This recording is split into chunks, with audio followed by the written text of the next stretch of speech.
Welcome to Chanel the latest. The Ukrainian battlespace features the most intensive use of drones in a military conflict in history, marking a shift in warfare tactics and technology. Drones have been around for a long time. A very long time, if you go back to Chinese fire kites or the Austrian attack on Venice using exploding balloons in 1849.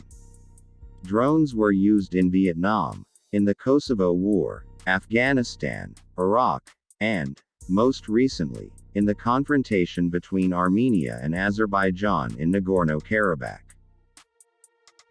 The war in Ukraine is thus not the first drone war. It is neither the first war in which drones play an important role, nor the first in which both sides employ them. Nevertheless, the use of drones in Ukraine represents a step change. Never before have so many drones been used in a military confrontation. The Royal United Services Institute estimates that Ukraine is losing 10,000 drones per month, giving an indication of how many are in use. Aerial defense systems are largely neutralizing manned aviation, making unmanned systems particularly important.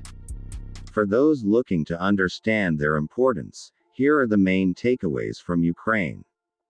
These range from the very small, such as the Black Hornet, which has a wingspan of only 12 centimeters, to drones with wingspans of over 15 meters. Small systems play a particularly important role in Ukraine. Quadcopters and other rotor drones are mainly produced by commercial firms such as the Chinese DJI and are among the most common. Armed systems, such as the Turkish-made Bayraktar TB2, or on the Russian side, the Orion drone, carry missiles which can be used to attack troops on the ground. So-called kamikaze drones, or loitering munition, single-use drones, which hover above a target before diving into it and exploding with it, are also used extensively, especially by Russia but more recently for the attacks on Moscow.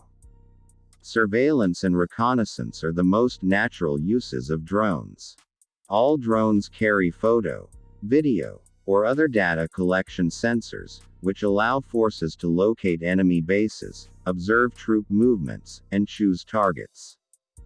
Closely linked to surveillance is the ability of drones to document attacks, which can also provide useful material for propaganda purposes. Drones have documented the destruction of cities by Russian forces, the flooding of Ukrainian territory following the Kakhovka Dam breach, and attacks against Russian ships, tanks, troops, and materiel. Finally, drones are used to help direct and conduct strikes. At the beginning of the war, Ukrainian forces used armed military drones such as the TB2 to target the Russian convoy headed for Kyiv. A TB2 drone may also have been used to distract the defenses of the Russian flagship Moskva while naval missiles attacked and ultimately sank it. Intelligence gathered by drones is also used to direct artillery and other strikes. Many, possibly the majority, of the drones used by Ukrainian forces were originally designed for commercial purposes or for hobbyists. They are therefore available in large numbers and at low cost, and are easy to use.